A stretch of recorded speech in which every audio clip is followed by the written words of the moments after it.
На гэтых фотаздымках не проста гісторыя, само жыццё беларускага Палесся. Вось тут рэдкія балотныя кветкі, а тут сельскія бабулі, большасці з якіх, на жаль, ужо няма ў жывых. Фотавыстава знакамітага пінскага эколага і краязнаўца Алексея Дуброўскага ў чарговы раз дэманструе. Для таго, каб усхваляваць гледача, не трэба шмат пікселяў і тэхнічных прылад.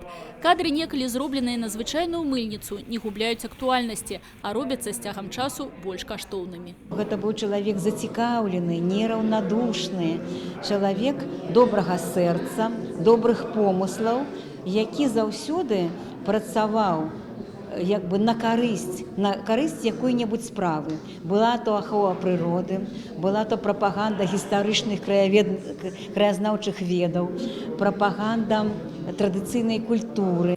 Адзін з лепшых беларускіх экскурсаводаў прызнаецца, менавіта Алексей Дуброўскі ў свой час паспрыяў стварэнню цэлага шэрагу заказнікаў, зламаў стэрэатып у мясцовым турызме і адкрыў іншаземцам беларускае Палессе. У гэты ж час узяў за традыцыю дарыць прыезджым свае аўтарскія фота. У выніку непаўторныя мясцовыя краявіды разляцеліся па ўсім свеце, а яшчэ засталіся ў адзіным аўтарскім фотаальбоме «Зямля пад белымі крыламі».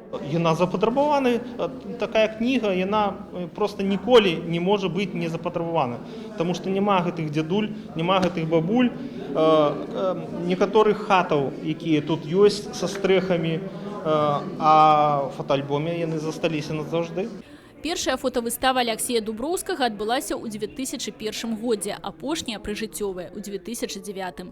Нягледзячы на заўчасны адыход у 2011, плён яго дзейнасці як фотографа, публіцыста і даследчыка не адышоў у нябыт. Засталіся тыя, хто памятае і працягвае яго высакародную справу – вучыць любіць і аберагаць Палессе. Тацяна Будгусаім, Людмила Салзан, Александр Дьяченко, телерадиокомпания «Брест».